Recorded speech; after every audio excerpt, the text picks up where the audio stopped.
Yet to move in there. Now he comes up. Okay, just the last one. The signal's there. Red lights are blinking. Racing now to the last. And on the Terps, the last to get going. Necklet dropped out very quickly as well. She's back towards the tail of the field, the favour. First to jump away, Get the Vibe. Mrs. Brown's Boy, DeAndy, Scottish Trader pushing up quickly now. Just in front of Haldora. Then came Resistance going up on the inside of Hoboken soon after the start. A length and a half on the Terps has made ground with Mylena. Around the outside of those going forward, Klondike Kenny. You Should Do It parked out there wide after missing the kick. Necklet's well back in the field. Fancy Fox towards the rear with Debt Power. 600 left to run. Get the Vibe shows the way to the bend. 3/4 Mrs. Brown's Boy. A length Scottish Trader, DeAndy's around them. The grey being followed in the middle by Haldora. A length and a half. Hoboken, who's cruised up just behind them.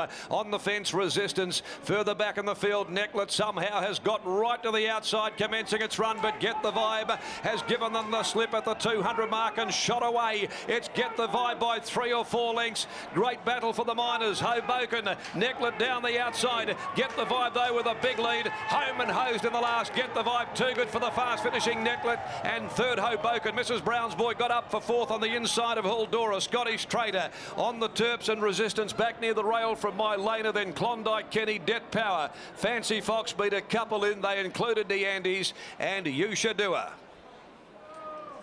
Get the Vibe. Number 7, the Demerit filly, has absolutely blown them apart here in the last event of the day, with Necklet last or one of out of the gate, settling back, conceding way too much of a start. Get the Vibe, she came off the corner and she had just given them the slip before they knew it. Halfway down the running, the race was over. Sharp running filly.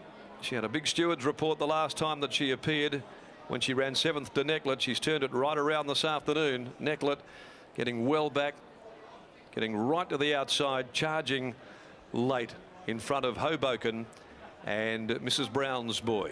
Get the Vibe takes out the last event of the day. A big result here for trainer Jimmy Taylor, part owned of course by Tina and Lois Taylor, Ian Russell, Conscape Syndicate, Jason Norrish, M. Addison, Jay Little, Johnny Mars, as well as Ms. T. North, A. Ogden, the Ferret Syndicate, J. Langlands, S. Lindsay, K. Jevons, T. Alakovsky, J. Kahenka, G. Norris, J. Williams, Mrs. M. and J. Hayne, and Brittany Taylor as well aboard Jarmies this afternoon. And we'll just try and catch up with Britt.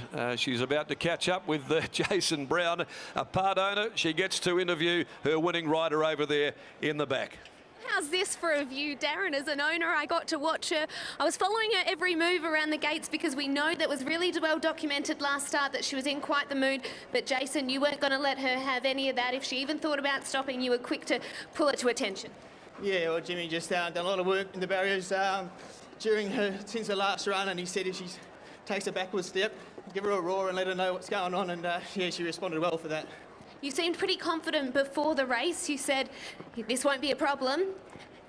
She got out really nicely and just led all the way. Yeah, I got a tendon up with me and we pinged really well. And once she found the front, I thought the race was all over a long way out.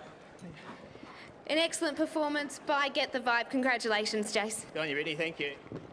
Wonder if Brittany will be giving Jason a sling after that performance. And Jimmy Taylor, as you pointed out before that race, and we asked Brittany, and she was happy with the way that Get the Vibe arrived at the gate. She was on her best behaviour today. Yeah, she was in season the other day, and poor Andrew Castle felt the brunt of it. She was being naughty and then missed a kick and then ran into a dead end. So, yeah, on a run the other day, if she behaved today, she was always going to be the trouble for Necklet, and her were going to fight it out.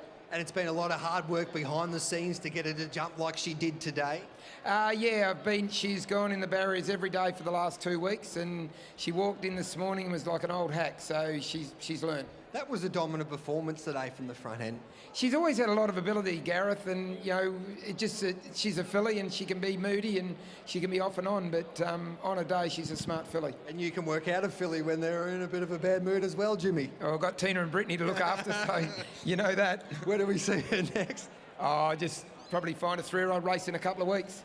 Job well done, Jimmy Taylor. Thanks, Gareth. There we go. There's Jim Taylor after winning the last with Get the Vibe, and that wraps up A big day here at Ascot. There's been a couple of features. Special caused the upset to take out the WA Oaks. Bob Peters, I think on record, that's his 9th WA Oaks and his 4th Oaks on the trot. And well done to Grant and Alana Williams as well, because I think they trained 3 of the first 4 runners home in the Oaks. That's just a tremendous training performance. Real challenge next week is going to be the race caller, because I reckon he's probably going to have 6 or 7 runners in the race. It's going to be a lot of caps that Darren's going to have to learn. Oh, he'll love the challenge, Steve McCauley. Don't worry about that. I don't think he's had that problem in the past when there's been Cerise and White everywhere. And the Karrakatta Velo Road is a superstar, there's no doubt about that. To do what he did today, because he was brilliant on debut at Pinjarra Park at that Magic Millions race over the 1200 metres.